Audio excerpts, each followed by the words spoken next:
My name's Adam, this is Chloe, Kori, and we're going to be telling you about 3 of our ideas today. We still have all 3 of them going through at this point. So before I turn it over to Chloe to tell you about our first idea, I'm going to tell you a little bit about how we thought of this first one. My mom just recently had to have her knee replaced, so that's a really large surgery and a lot of physical therapy that she had to go through. And a lot of the time I had to drive her there because it was her right leg, she wasn't able to drive. And so I got to watch some of the practices and techniques that they used while they were helping her to rehabilitate.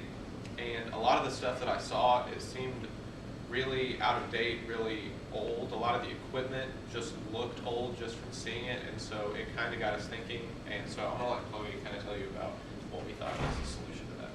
So like Adam was talking about, we felt, we've all experienced in some way, shape, or form, somebody going through physical therapy. And this can not only apply to knee replacement or knee surgery issues, it can apply to any part of your body. We felt that physical therapy practices were out of date. If you go in and you look at physical therapy machines or mechanisms, even if they're just in the hospital rooms, they are very simple, they are very kind of looking medieval in a sense, and they're just not custom to the patient, they're not comfortable, they're not easy to handle. Once you get somebody in physical therapy, there's only one range of motion that they can do, especially with their knee, because the equipment, the mechanisms are just not up to date.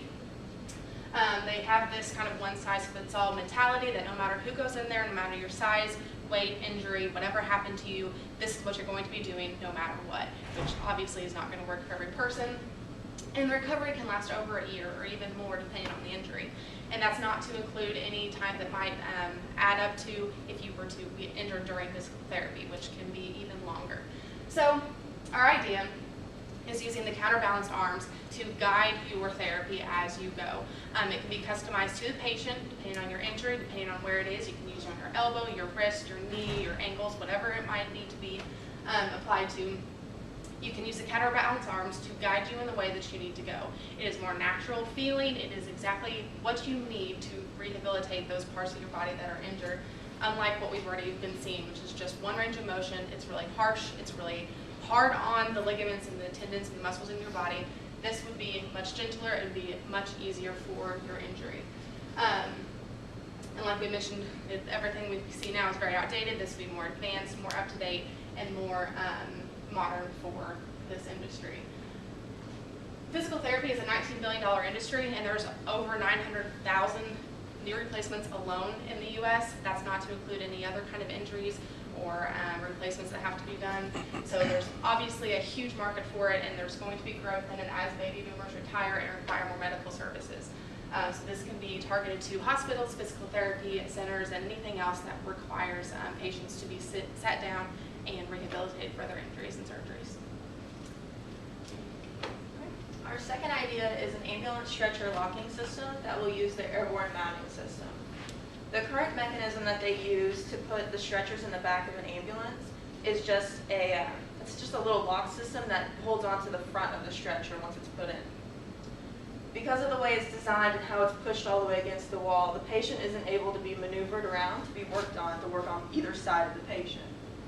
It also allows for better safety for the patient in the event of a crash. We found that 4,500 ambulance accidents happened from the time of 1992 to 2011. It'll be in a capital I shape design to where it can go straight into the back of an ambulance and move from side to side. The stretcher locks into this mounting system to allow for better safety. And as I stated, it'll slide from side to side to help the EMTs work on the patients depending on their injuries. It is a safer and more specialized treatment for all patients. The current ambulance service market is a $15 billion industry with upward growth to be expected. There's nothing currently on the market like this product because, like I said, they just use the lock on the front of the ambulance.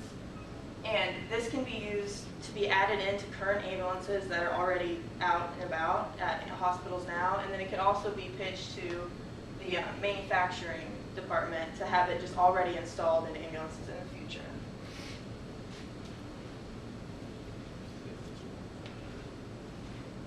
Sweet.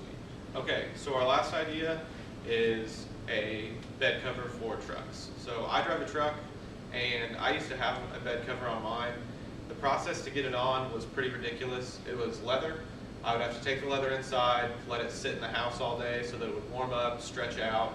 I'd have to park my truck in the garage, and I come from a house of 3 boys, so there's not a lot of room in there. And we would have to put Vaseline all over all the locks, stretch it out. Usually 2 or 3 of my buddies would have to help me, and it would take 2 to 3 hours. Coach B also told us that he had to help his dad put his on. He would have to put the bed cover on his back. He had more of a camper shell style, and it was just a ridiculous process. So we thought, why not use the airborne mounting system to be able to easily slide these things on and off, and that way it would be quickly interchangeable and a lot easier to put on. So the current market for these things, they're very expensive. I found bed covers up to $1,000 just in my quick search looking through all the products available. So our product, like I said, it's going to use the airborne mounting system, and we are going to offer multiple covers. People, obviously, you can put your favorite sports team on there, you can put a pattern on there, you can color match it to the color of your vehicle. We're going to offer a lot of different options for these people. We're going to make them toolbox compatible, and then what I think is kind of the kicker, we are going to make them automated so that you can just hit a button, your cover is going to retract or extend over your bed, and that's going to allow for a lot quicker interchangeability. Lastly, the current market for this is something around $6 billion. That's estimated by SEMA, who is an organization that provides shows, meetups, and other things like that for truck owners. And as more and more people are striving for a customized look, we think that we can capitalize on that market to sell our product. So I believe that is it. Thank you. All right.